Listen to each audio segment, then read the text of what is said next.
புதன் பகவானே உன்னை அதிபதியாக கொண்டு வாழும் என் அன்பு மிதுன ராசி நண்பர்களுக்கும் தோழிகளுக்கும் பிள்ளைகளுக்கும் பெரியோர்களுக்கும் இதமுற வாழ இன்னல்கள் நீக்கு. புத பகவானை பொன்னடி போற்றி பதந்தந்தல்வாய் பன்னொழியானே உதவியே அருளும் உத்தமா போற்றி. இந்த வீடியோவில் உங்கள் வாழ்க்கையே மாற்றக்கூடிய கிரகம் எது, இந்த பிரபஞ்சம் சொல்லக்கூடிய சூட்சம ரகசியம் எது, உங்க வாழ்க்கை எதன் அடிப்படையில் இருக்கும், உங்க வாழ்க்கையோடைய உங்கள் ராசியோடைய உங்கள் லக்னத்துடைய அதிபதி யார், அதிபதி என்ன செய்வார். ஏன்னா ஒரு ஜாதகத்தில் அதிபதி அப்படிங்கிறவர் மிகவும் முக்கியமானவர். அந்த அதிபதி பொறுத்துத்தான் அந்த ஜாதகருடைய வாழ்க்கை அமையும். ஒரு மனிதன் நல்லா வாழணும் அப்படின்னா அந்த அதிபதி இந்த பிரபஞ்சத்தோட எல்லா கிரகத்துக்கிட்டையும் தொடர்பு கொள்வார். எந்த கிரகத்துக்கிட்ட நன்மை கிடைக்கும், எந்த கிரகம் நமக்கு பகை, எந்த கிரகம் நமக்கு நீச்சம், அப்ப எந்த இடத்துல நம்ம அமரணும், இதையெல்லாம் பார்த்து பார்த்து உங்கள் வாழ்க்கையை அமைத்து கொடுக்கக்கூடிய அதிபதி யார், உங்கள் அதிபதி உங்களுக்கு என்ன செய்ய போகிறார், இந்த பிரபஞ்சம் உங்களுக்கு என்ன செய்ய போகிறது அப்படிங்கிறத பற்றி தான் இந்த வீடியோவில் நம்ம முழுசாக பார்க்க போகிறோம். உண்மையாக இது வரைக்கும் பார்த்த வீடியோவிலேயே இது மிகவும் முக்கியமான வீடியோ. டியூரேஷன் அதிகமாக இருக்கும். ஏன்னா உங்கள் வாழ்க்கையில் மிக மிக முக்கியமான விஷயங்களை எல்லாம் பேச போகிறோம். ஏன்னா எதுக்குமே ஒரு பொருத்தம் இருக்கணும். ஒரு விஷயத்தை நம்ம சொல்கிறோம் அப்படின்னா அதற்கான வேர் எங்கே இருக்குது, அது எதனால் அப்படி நடக்குது அப்படிங்கிற விஷயத்தெல்லாம் நம்ம தெளிவாக சொல்கிறதுனால கொஞ்சம் டியூரேஷன் அதிகமாக போகும். நேரம் அதிகமாக போதே அப்படின்னு நினைக்காதீங்க. முழுசும் பாருங்கள். உங்கள் வாழ்க்கையை அதுக்கேற்றது மாதிரி அமைச்சிக்கங்க. கண்டிப்பாக இந்த பிரபஞ்சம் உங்களை வீழ்த்தி விடாது, வாழ வைக்கும். அது சொல்கிறபடி நீங்கள் அந்த பாதையை பின்பற்றும் போது உங்களுக்கான வாழ்க்கை சிறப்பாகவே அமையும். அப்போ மிதுன ராசி அப்படின்னா அந்த சின்னம் இரட்டையர் சின்னம், ரெண்டு பேர் சேர்ந்திருப்பது மாதிரியான உருவ அமைப்பு. அதுக்கு ஒரு 1000 அர்த்தம் இருக்கு. அதுல ஒரு விஷயம், சக மனிதர்களோடு எப்பொழுதுமே சேர்ந்து இருக்கிறத விரும்புவீங்க. 4 பேரோட கூடி இருக்கிறது உங்களுக்கு எப்பொழுதுமே பிடிக்கும். தனிமை விரும்பவே மாட்டீங்க. மிதுன ராசி நட்பு விரும்பிகள், நண்பர்களை அதிகமாக சேர்த்துக் கொள்வீர்கள். தனியா இருந்தாலே உங்களுக்கு ஒரு யுகமாக மாறி போகும். ஒரு நிமிஷம் இருந்தாலும் ஒரு நாள் கடக்கிறது மாதிரியான ஒரு அமைப்பு, ஒரு சோதனை, ஒரு போர் அடிச்சிடும். எப்பயாவது யார்ட்டையாவது பேசிக்கிட்டே இருக்கணும், யார்ட்டையாவது பழகிட்டே இருக்கணும், யார் கூடயாவது இருக்கணும். எத்தனை பேர் இருந்தாலும் எல்லாருமே நம்ம கூட இருக்கணும் அப்படின்னு நினைக்கக்கூடிய ராசி. அதுபோல எல்லார் மேலேயும் அக்கறை உங்களுக்கு உண்டு. அவர்களுடைய வாழ்க்கைக்கு உங்களை அர்ப்பணிப்பீர்கள். சில பேரை நம்ம பார்க்குறோம், நண்பர்களே உயிர், நண்பர்களுக்காகவே எல்லாத்தையுமே செய்வாங்க. நண்பர்கள் அப்படின்னா பிடிக்கும். அவன் நல்லவன் கெட்டவன் துரோகி எதிரி அதெல்லாம் முக்கியம் இல்லை. அந்தந்த நேரத்தில் பிரச்சனைகள் இருந்தாலும் அடுத்த நேரத்தில் அரவணைப்பார்கள். அன்பு மிதுன ராசி நண்பர்களும் தோழிகளும். ஏன்னா அது அந்த ராசியிலேயே அது பிரதிபலிக்கும். அப்போ கூட்டங்கள் இருக்கிற இடம்தான் மிதுன ராசி இருக்கும், வாழும். அடிக்கடி கூட்டத்தில் தான் பார்ப்பாங்க, தனிமையெல்லாம் பார்க்கவே முடியாது அவங்கள. விளையாட்டு மைதானம், திரையரங்கம், பள்ளிக்கூடம், கல்லூரிகள், பூங்கா, அதுபோல மண்டபங்கள், கடை தெருக்கள், அதிக கூட்டமாக இருக்கிற ஷாப், சூப்பர் மார்க்கெட், இப்படி எங்கெல்லாம் கூட்டம் இருக்கோ, கடற்கரை, அங்கே எல்லாமே மிதுன ராசி நண்பர்களும் தோழிகளும் இருப்பாங்க. அதுக்கு பக்கத்தில் வீடுகள் அமையும்.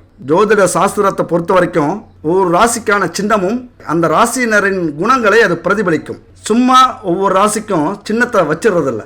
அதையெல்லாம் அறிந்து ஆராய்ந்து நமது சித்தர்களும் முன்னோர்களும் வச்சிருக்காங்க. அதுபோல ஜோதிட சாஸ்திரத்தை பொறுத்த வரைக்கும் ஒரு மனிதனின் அறிவுக்கும் ஞானத்துக்கும் புத்தி கூர்மைக்கும் காரணகர்த்தா வித்யாகாரன் அப்படிங்கிறது யார் அப்படின்னா புதன் கிரகம்.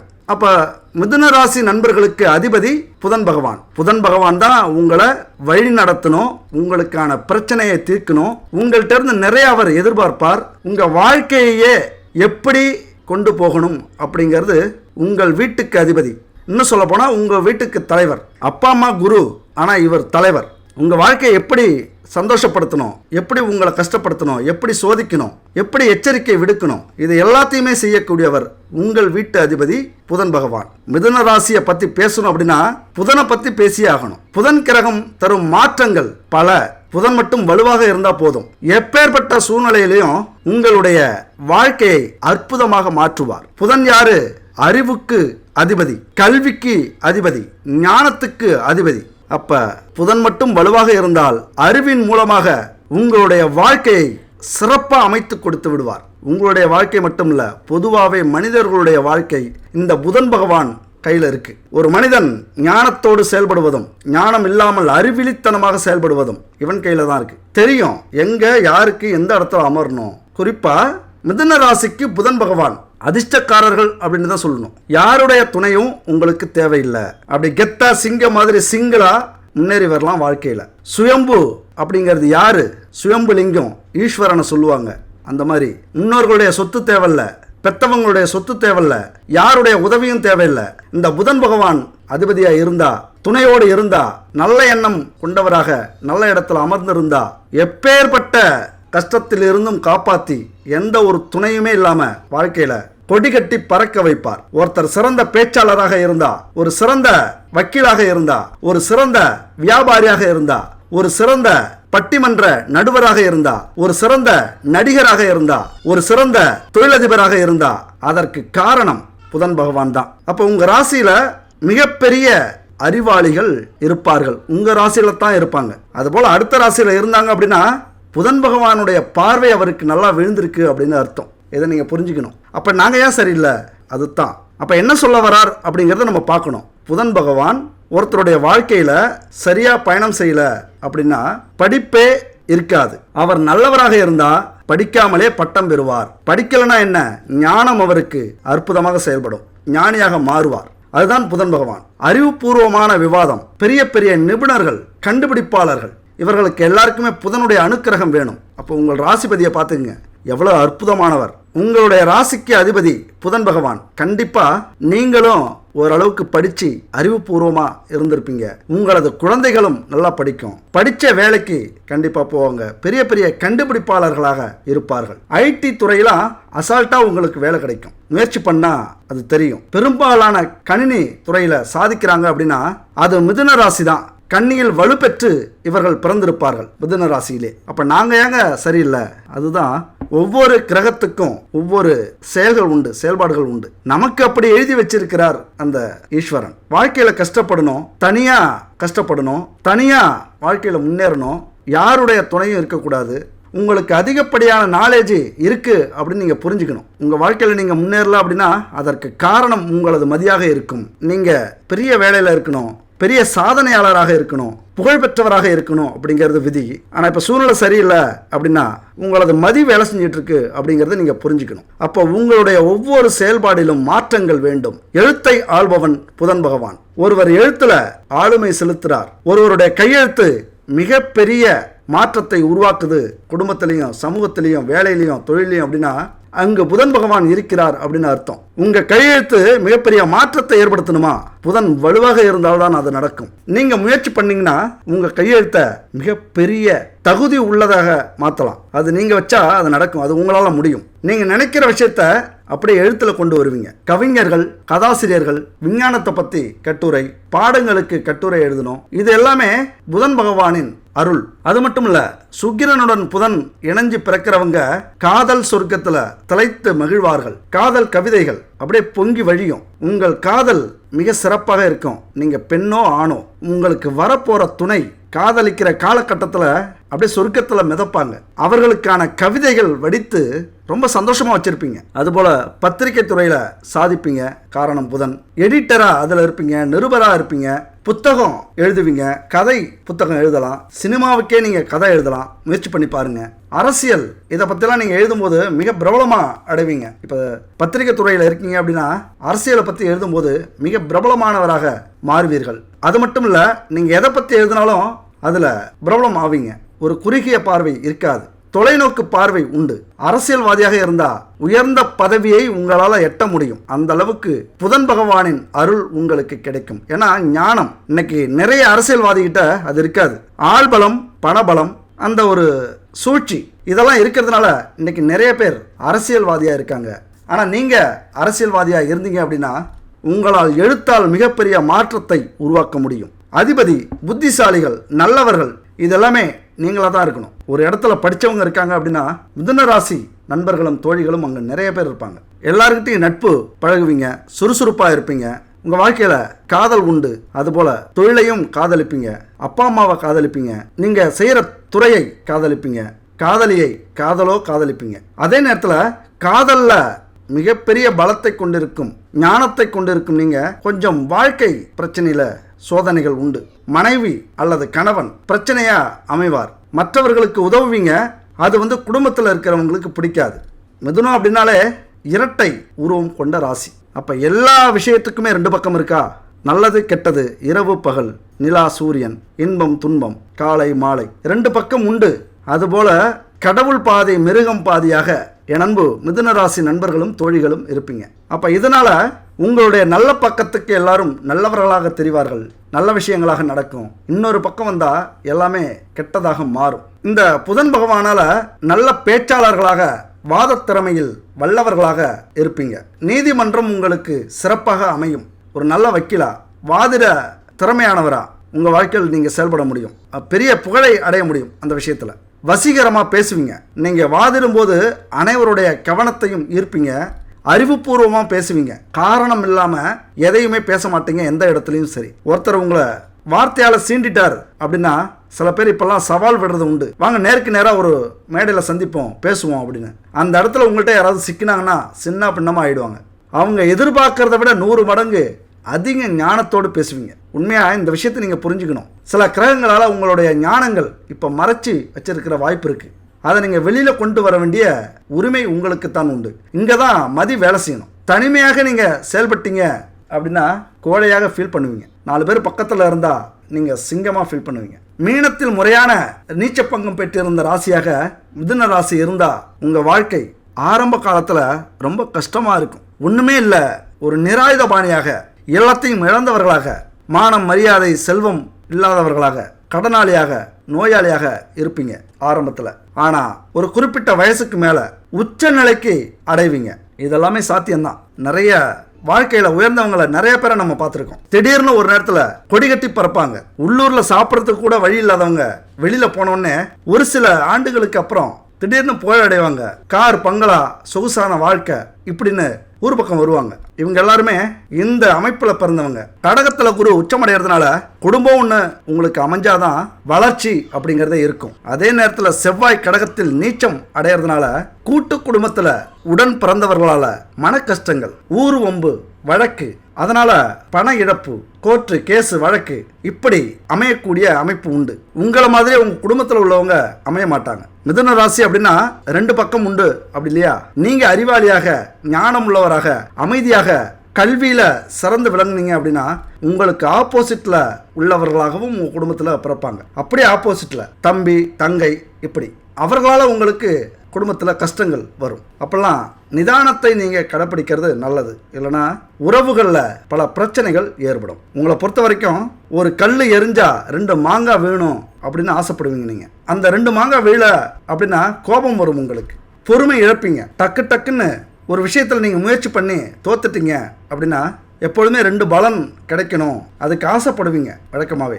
இப்போ நம்ம செய்ய போகிற செயலால் 2-3 விஷயம் நமக்கு நல்லதாக நடக்குமா அப்படிங்கிற எதிர்பார்ப்பு உங்கள்கிட்ட இருக்கும். அந்த எதிர்பார்ப்பு நடக்கலை அப்படின்னா அங்கே தான் பிரச்சனைகள் ஏற்படும். மிதுன ராசி அப்படின்னாலே இரட்டை சக்தி கொண்டது, இரட்டை உருவம் கொண்டது. அதனால தான் இப்படி. அப்போ வெற்றிக்கு தனது பலத்தை இரட்டையாக மாற்றி வெற்றி பெறவும் முடியும் உங்களால். அதே நேரத்தில் தோல்வி அடையிறீங்க அப்படின்னா அதுக்கு காரணம் என்னன்னு பார்த்தீங்கன்னா இரட்டை மனதாக எதிலுமே செயல்படுறது. அதனால தோல்வி அடையக்கூடிய வாய்ப்பு நிறைய உண்டு. நீங்க எப்பொழுது ஒருமுகமாக சிந்திச்சு செயல்படுறீங்களோ அப்போ வெற்றி கிடைக்கும். ஆனால் பிளான் 2-3 பிளான் வச்சுக்கணும்.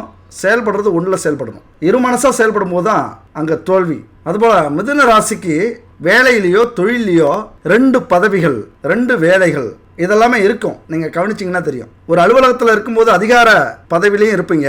அதே போல் உங்களுக்கு கீழே வேலை செய்கிறவங்க பக்கத்துலேயும் போய் அமர்ந்து வேலை செய்யக்கூடிய வேலையாகவும் இருக்கு. 2 சேர் உங்களுக்கு உண்டு. அப்போ எப்படி பார்த்தாலும் உங்களுக்கு பதவி உண்டு. மேலதிகாரியாவோ அல்லது கீழ்நிலையில் வேலை செய்கிறவங்களாவோ நீங்கள் இருப்பீங்க. அதுபோல் மிதுனத்துக்கு சிம்மம் 3ஆம் இடமாக வருது. சிம்மம் காலப்புருஷனுடைய 5ஆம் இடம். சிம்மம் உங்களுக்கு ஆக்கப்பூர்வமான செயல்பாடுகள், பலமான சக்தியோடு, பலமான வீரத்தோடு, நம்பிக்கையோடு நீங்கள் செயல்படுவீங்க. அப்போ தொழிலில் உங்களுக்கு எத்தனை சதிகள், வேலையில் உங்களுக்கு எத்தனை விரோதங்கள், யார் உங்கள் பதவியிலேருந்து இறக்கணும்னு நினச்சாலும் அது நடக்காது. இந்த இடத்துல 5ஆம் இடமாக சிம்ம ராசி இருக்குது. அப்போ நீங்கள் எங்கே இருந்தாலும் நீங்கள் தான் சிங்கம். நீங்கள் தான் அந்த பதவிக்கு தகுதியானவராக காட்டிக்கொள்வீர்கள். எத்தனை பேர் எதிர்த்துனாலும் அந்த இடத்துல சிங்கமாக நீங்கள் நிற்பீங்க. அதுபோல் திட்டமிடுதல் மிக சிறப்பாக இருக்கும். கரெக்டாக திட்டமிடுவீங்க. உங்களது அறிவையும் ஞானத்தையும் பயன்படுத்தி சரியாக திட்டம் போடுவீங்க.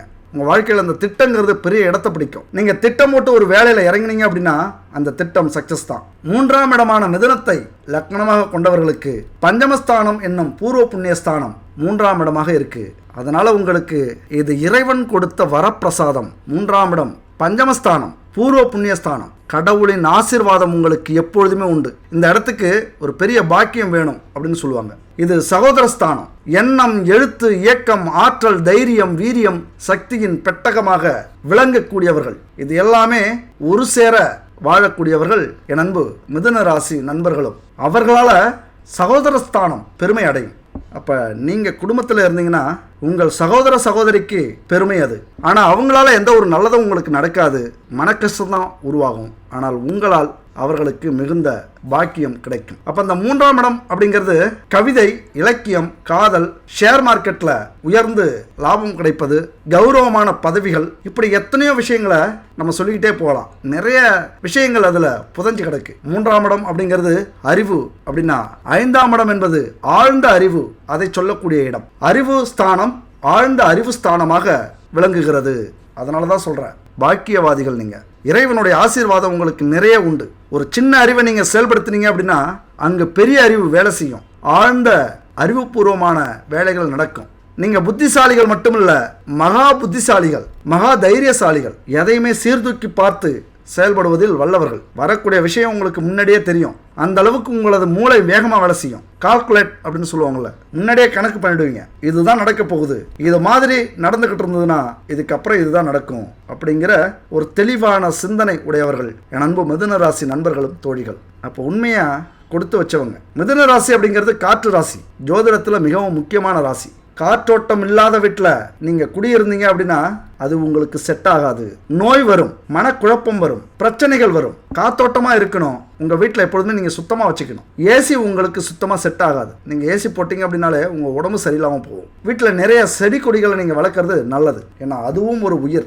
நிறைய விலங்குகளை வளர்க்குறது எப்படி புண்ணியமோ, நிறைய உயிரினங்களுக்கு உணவு கொடுப்பது எப்படி புண்ணியமோ, அந்த மாதிரி நீங்கள் செடி கொடிகளை வளர்த்தீங்க அப்படின்னா அந்த புண்ணியம் உங்களுக்கு கிடைக்கும். அதுவும் ஒரு உயிர். ஒரு மனுஷ உயிர் அப்படிங்கிறது லட்சக்கணக்கான பிறப்பு எடுக்கக்கூடிய வல்லமை உடையது. அந்த பிறப்பில் இந்த செடியும் கொடியும் உண்டு. அதுபோல் சில்லறை வியாபாரம் உங்களுக்கு சரியாகாது. நீங்கள் அதனால் முன்னேறவே முடியாது. மொத்த வியாபாரம், மொத்தமாக நீங்கள் வியாபாரம் செஞ்சீங்க அப்படின்னா பெரிய சக்ஸஸை அடையலாம். எந்த ஒரு தொழில் செஞ்சாலும் நீங்களே தயாரிங்க, நல்ல வெற்றியை அடையலாம். மிதுனத்தில் 3ஆம் அதிபதியோ 2ஆம் அதிபதியோ இருந்தால் எந்த கிரகம் இருக்கோ அந்த காரக உறவிற்கு உங்களை மாற்றிவிடும். அதனால் சில்லறை வியாபாரம் அப்படின்னு நீங்கள் செஞ்சுக்கிட்டு இருந்தீங்க அப்படின்னா உங்களது லாபம் சில்லறையில் தான் இருக்கும். இதுவே மேனுஃபேக்சரிங் அப்படின்னு போயிட்டீங்க அப்படின்னா மொத்தமாக நீங்கள் சில்லறை வியாபாரத்துக்கு கொடுப்பீங்க. அப்போ மிகப்பெரிய லாபம் உங்கள்கிட்ட வந்து சேரும். எந்த ஒரு தொழிலாக இருந்தாலும் மேனுஃபேக்சரிங் அப்படிங்கிற இடத்துல இறங்குங்க. அதுபோல் எந்த ஒரு வேலைக்கு போனாலும் மேனுஃபேக்சரிங் அப்படிங்கிற ஒரு வேலைக்கு போங்க. ஒரு பொருளை தயாரிக்கிற தொழிலுக்கு நீங்கள் போங்க, உங்களது திறமை வெளிப்படும். அதுபோல் புதன் பகவான் கிரகங்களின் இளவரசன். புதன் சரியாக இருந்தால் அவருடைய வாழ்க்கையில் எந்த குறையும் இருக்காது. புதன் அசுப அமைப்பில் இருந்தால் அதை விட ஒரு கஷ்டம் நமக்கு எப்பொழுதுமே நடக்காது. அப்படி ஒரு கஷ்டம் நமக்கு வந்துடும். அதை நிவர்த்தி செய்யறதா நல்லது. அப்போ நமக்கு கஷ்டங்கள் வருது, கடன்கள் வருது, குடும்பத்தில் பிரச்சனைகள் வருது, நமக்கு அறிவுபூர்வமாக நம்மளால் செயல்பட முடியல, வேலை போகுது, நமக்கு இந்த படிப்பால் நமக்கு வேலை கிடைக்கல, நம்முடைய உழைப்புக்காக வேலை கிடைக்கல அப்படின்னா அதற்கெல்லாம் காரணம் புதன் பகவான் தான். புதன் பகவானின் அருளை நம்ம பெறணும் அப்படின்னா அதற்கான பரிகாரங்களை செய்யறது ரொம்ப நல்லது. அப்போ ஒருவருடைய புத்திசாலித்தனத்துக்கும் திறமைக்கும் புதன் கிரகம் அதிபதியா இருக்கிறார், காரணமாக இருக்கிறார். அப்போ புதன் பாதிக்கப்பட்டா வாழ்க்கையிலையும் பிரச்சனை வரும். அது மாதிரி உடம்புல நரம்பு மண்டலத்தை பாதிக்கும். கைவலி, நுரையீரல் நோய், ஆஸ்துமா, இது போன்ற நோய் அமைப்புகள் வரக்கூடிய வாய்ப்பு உண்டு. அது மட்டும் இல்ல, சிந்தனை குறையும், யோசிக்கவே முடியாது, மனக்குழப்பங்கள் சிந்திக்கிற இடத்துல அதிகமாக ஏற்படும், மறதி ஏற்படும், கணக்கில் பலவீனமாக இருப்பீங்க, எதையுமே உங்களால் யோசிக்க முடியாது. தொழில் வியாபாரம் இதெல்லாம் யோசிக்காம நஷ்டம் அடைவீங்க, லாபம் கிடைக்க வேண்டிய வேலையை செய்ய மாட்டீங்க. அப்ப என்ன செய்யணும்? புதன்கிழமையில புதன் பகவானுக்கான பரிகாரங்களை செய்யுங்க. முக்கியமா ஏழைகளுக்கு பணம், உடை, உணவு, ஏதாவது ஒரு வகையில உதவி, இதெல்லாம் செய்யறது ரொம்ப நல்லது. அது மட்டும் இல்ல, புதன்கிழமையில விஷ்ணு பகவானை வழிபடுவது மிக நல்லது. பசுக்களுக்கு பச்சை புல் அல்லது தீவனம் கொடுங்கள். அருகில் இருக்கிற கோவிலுக்கு பால், அரிசி, எண்ணெய் வகைகள் அல்லது பூஜை பொருட்கள் எதையாவது தானமா கொடுங்க. தினமும் விநாயகரை வழிபடுறது ரொம்ப நல்லது. இந்த புதன் பகவானுடைய அருள் உங்களுக்கு கிடைக்கும். ஏன் விநாயகருக்கும் புதனுக்கும் சம்பந்தம் இருக்கு அப்படின்னா, பார்வதி தன்னுடைய கையால் விநாயகப் பெருமானை உருவாக்கிய நாள் இந்த புதன்கிழமை அப்படிங்கிற ஒரு ஐதீகம் உண்டு. அதனால தான் புதன்கிழமை அன்னைக்கு விநாயகப் பெருமானை வழிபடுவது மிக மிக சிறப்பான ஒன்று. அது மட்டும் இல்லை, புதன் பகவானுக்குரிய இந்த காயத்ரி மந்திரம் உச்சரியுங்க. எத்தனை பிரச்சனைகள் இருந்தாலும் போயிடும். இந்த மந்திரத்துக்கு மிகப்பெரிய சக்தி உண்டு. இது ஒரு குறிப்பிட்ட காலம்தான் இல்லை, உங்கள் வாழ்க்கை முழுவதுமே இந்த மந்திரம் அருளை கொடுக்கும், நல்லது செய்யும். எப்பொழுதுமே நீங்கள் இந்த மந்திரத்தை சொல்கிறது நல்லது. ஏன்னா மிதுனத்துக்கு அதிபதி புதன். கடைசி காலம் வரைக்கும் புதன் தான் உங்களுக்கு தலைவர். அப்போ அவருடைய அருள் உங்களுக்கு எப்பொழுதுமே வேணும் தானே. இந்த மந்திரம் எப்பொழுதுமே அவரை வரவழைக்கும், எப்பொழுதுமே அவருடைய அருளை பெற்றுக் கொடுக்கும். உங்கள் வாழ்க்கையில் 1,00,000 முறையாவது நீங்கள் எப்போ வேணாலும் சொல்லுங்கள். ஒரு நாளைக்கு எத்தனை முறை வேணாலும் சொல்லுங்கள். உங்கள் வாழ்க்கை பூரா சொல்லிகிட்டே இருங்க. 1,00,000 முறை இந்த மந்திரத்தை சொல்லி முடிச்சிட்டிங்க அப்படின்னா புதனுடைய அத்தனை அருளும் உங்களுக்கு கிடைக்கும். அதிபதியாக இருந்து இந்த பிரபஞ்சத்தில் உள்ள அத்தனை நல்ல விஷயங்களையும் உங்களுக்காக பெற்றுத் தருவார். அப்படி ஒரு மந்திரம் தான் இந்த புதன் பகவானுக்குரிய காயத்ரி மந்திரம். ஓம் கஜத்வஜாய வித்மகே சுகஹஸ்தாய தீமகி தன்னோ புத பிரசோதயாத் அப்படிங்கிற இந்த மந்திரம் ஒரு அற்புதமான மந்திரம். அதுபோல உங்களுக்கான கோவில் எதுன்னு பார்த்தீங்கன்னா திருவெண்காடு திருத்தலம். நவக்கிரக திருத்தலங்களிலேயே புதன் பகவானுக்குரிய திருத்தலம் இந்த திருவெண்காடு திருத்தலம். சந்திரனுடைய மகன் புதன். 2 பேருமே திருவெண்காடு தலத்தில் தவம் இருந்து சிவனுடைய அருளை பெற்று தங்களுடைய பாவங்களையும் தோஷங்களையும் போக்கிக் கொண்டதாக சொல்கிறது ஸ்தல புராணம். அப்போ மதுரை மீனாட்சி அம்மன் கோவிலும் உங்களுக்கு ஒரு பரிகார ஸ்தலம் தான். அங்கேயும் நீங்கள் போயிட்டு வரலாம். புதன் பகவானுக்குரிய தலம் மீனாட்சி அம்மனை புதன்கிழமையில வழிபட்டா உங்கள் வீட்டில் இருக்கிற குழந்தைகள், படிக்கிறவங்க, வேலைக்காக படிக்கிறவங்க அல்லது நீங்களே படிச்சுக்கிட்டு இருந்தாலும் இந்த கோவிலுக்கு போயிட்டு வாங்க.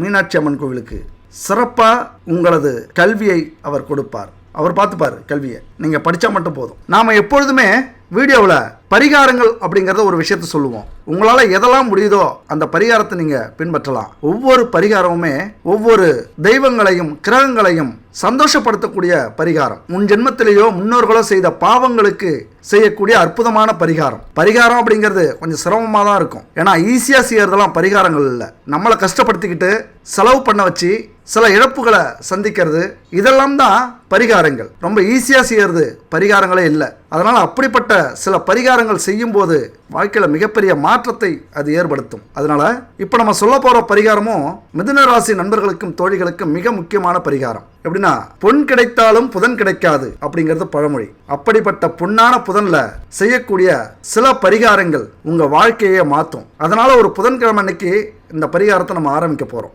காலையில் எழுந்திரிச்சு நல்லா குளிச்சுட்டு பூஜை அறையும் வாசலையும் சுத்தம் பண்ணிட்டு புதன் பகவானுக்குரிய கோலத்தை போட்டுக்குங்க. பச்சரிசி மாவால் அந்த கோலம் போடணும், பொடியால் போடாதீங்க. பச்சரிசி மாவால் கோலம் போடும்போது தான் நமக்கு அந்த புண்ணியங்கள் கிடைக்கும். இந்த பரிகாரமே முழு பலனையும் கொடுக்கும். அதனால் வாசல்லையும் வீட்டு பூஜை அறையிலையும் புதன் பகவானுக்குரிய கோலத்தை போட்டுங்க.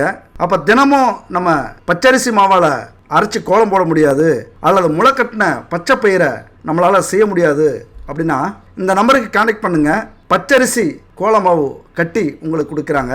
இந்த கட்டியை நீங்கள் வச்சுக்கிட்டீங்க அப்படின்னா தினமும் ஒரு கட்டியை எடுத்து கோலம் போட்டுக்கலாம். இந்த கட்டியில் பச்சரிசி மட்டும் கலக்கல, 9 விதமான நவக்கிரக பொருட்களும் கலந்துருக்காங்க, பூஜை பொருட்கள். இந்த பச்சரிசி கோலமாவு கட்டிய குட் பேபி இவங்க தயாரிக்கிறாங்க. 904336888626 இந்த நம்பருக்கு கான்டாக்ட் பண்ணி இவங்கள்ட்ட இந்த பொருட்களை வாங்கிக்கலாம். இது மட்டும் இல்லை, ஒரு 45 வகையான பூஜை பொருட்கள், உணவுப் பொருட்கள், அதுபோல சுத்தமான நெய், பஞ்சகாவிய விளக்கு, பச்சை கற்பூரம், பஞ்சகாவியத்தில் செய்யப்பட்ட அகர்பத்தி, சாம்பிராணி, இது எல்லாமே இவங்கள்ட்ட கிடைக்குது. கால் பண்ணி இவங்கள்ட்ட வாங்கிக்கிங்க. சுத்தமான தரமான பொருட்களாக இவங்க தராங்க.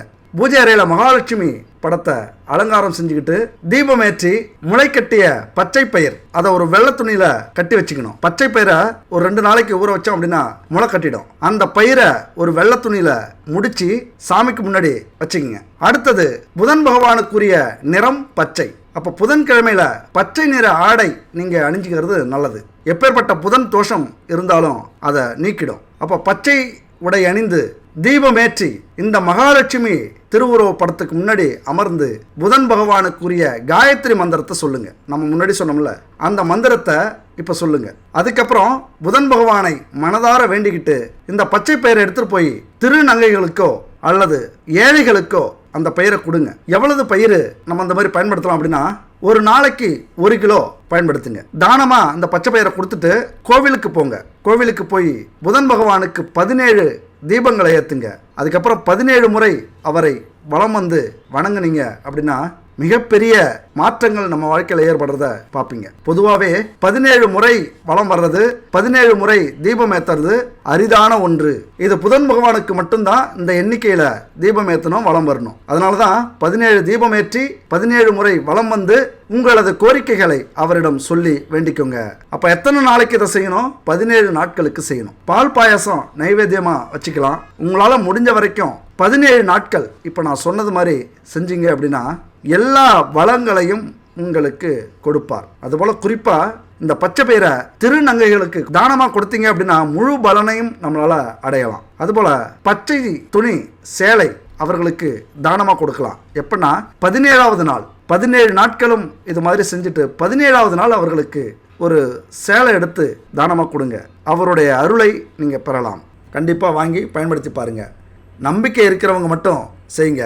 நம்பிக்கை இல்லாதவங்களை பற்றி நமக்கு கவலையே இல்லை. ஃபாலோ பண்ணிங்க அப்படின்னா வறுமையின் ஆழத்தில் உங்கள் குடும்பம் இருந்தாலும் உங்கள் தொழில் இருந்தாலும் கண்டிப்பாக செல்வ செழிப்பின் உச்சிக்கே வரலாம். இதை நான் சொல்லலை, சாஸ்திரங்கள் சொல்கிறது. அடுத்தது இந்த கந்திஷ்டியை போக்குறதுக்கான மந்திரம் ஒன்று இருக்குது. காயத்ரி மந்திரம். ஓம் பூர்புவ ஸ்வ தத் சவிதுர் வரேண்யம் பர்கோ தேவசிய தீமகி தியோயோன பிரசோதயாத் அப்படிங்கிற இந்த மந்திரம் மிக முக்கியமான மந்திரம், முதன்மையான மந்திரம். எதில் அப்படின்னா காயத்ரி மந்திரம். இது தொடர்ந்து உச்சரிக்கிறீங்க அப்படின்னா கந்திஷ்டி பாதிப்பு குறையும். இந்த மந்திரம் உங்கள் குடும்பத்தையும் தொழில் நிறுவனத்தையும் கவசம் போல இருந்து காக்கக்கூடிய வலிமை இந்த மந்திரத்துக்கு உண்டு. அதுபோல் பஞ்சாட்சர மந்திரம். பஞ்சாட்சரம் அப்படின்னா சிவனுக்குரிய மந்திரம். ஓம் நமச்சிவாய அப்படிங்கிற அந்த மந்திரத்தை தொடர்ந்து உச்சரிச்சிட்டு வரீங்க அப்படின்னா தினமும் ஒரு 10 நிமிஷம் ஒரு 18 முறையோ அல்லது 27 முறையோ உச்சரிச்சிட்டு வரீங்க அப்படின்னா ஐம்புலன்களும் கட்டுப்படும். குடும்பத்தில், தொழிலில், வேலையில் தடைகள் ஏற்படுத்தும் எதிரிகளையும் துரோகிகளையும் தோல்விகளையும் வீழ்த்தக்கூடிய வலிமை இந்த மந்திரத்துக்கு உண்டு. குடும்பத்தையும் தொழிலையும் கவசம் மாதிரி இந்த மந்திரமும் உங்களை பாதுகாக்கும். ஓம் நமச்சிவாய. அடுத்த முக்கியமான விஷயங்க, நல்லதோ கெட்டதோ எது நடந்தாலும் எப்போதும் நம்பிக்கையோடு இருங்க. இந்த நம்பிக்கை எண்ண தெளிவு அடைவதற்கு உதவுது. நேர்மறை எண்ணங்களை நோக்கி நம்முடைய ஆற்றலை முறையாக செலுத்துறதுக்கு உதவுது. நம்பிக்கையே உலகின் மிகவும் சக்தி வாய்ந்த விஷயம். நம்முடைய எண்ணம் எந்த பிரபஞ்சத்துக்கு வேணாலும் போயிட்டு வரும். அவ்வளவு சக்தி வாய்ந்தது நம்முடைய எண்ணம். அதனால் எண்ணத்தையும் நம்பிக்கையையும் எப்பொழுதுமே நீங்கள் விட்டுறாதீங்க. நோயால் பாதிக்கப்பட்டவரை குணமாக்குவது, துக்கத்தில் இருப்பவரை மகிழ்ச்சியாக மாற்றுவது, தோல்வி அடைந்தவரை வளர்ச்சிக்கு கொண்டு செல்வது, இது எல்லாத்துக்குமே எதால் முடியும்? எண்ணத்தாலும் நம்பிக்கையால் மட்டும்தான் சாத்தியப்பட முடியும். நம்ம வாழ்க்கையில் என்னவாக ஆக வேண்டும் அப்படின்னு முடிவு செஞ்சு அதுவாக நிச்சயம் ஆகும் அப்படின்னு நம்பினா வாழ்க்கையில் எதை வேண்டுமானாலும் சாதிக்க முடியும். உங்களுடைய எண்ணங்களால் ஒன்று உங்களை உருவாக்க முடியும், இல்லைன்னா அழிக்க முடியும். நீங்கள் சரியாக அதை கையாண்டால் உங்களால் வெற்றிக்கு மேல் வெற்றியை அடைந்து புகழின் உச்சிக்கே போக முடியும். ஒருவேளை இது உங்களால் முடியாது அப்படின்னு நீங்கள் நினச்சிங்க அப்படின்னா தோற்று போவீர்கள்ங்கிறத விட வெற்றியை ஒரு நொடிக்கு முன்னால் பறிகொடுத்து தவிப்பீங்க. தந்தையை தாயை விட்டு பிரிந்த குழந்தை மாதிரி. இதுதான் இந்த பிரபஞ்சம் உங்கள்கிட்ட சொல்ல வந்த சூட்சமங்கள், ரகசியங்கள். அடுத்த ஒரு அற்புதமான வீடியோவில் சந்திக்கலாம். நன்றி, வணக்கம்.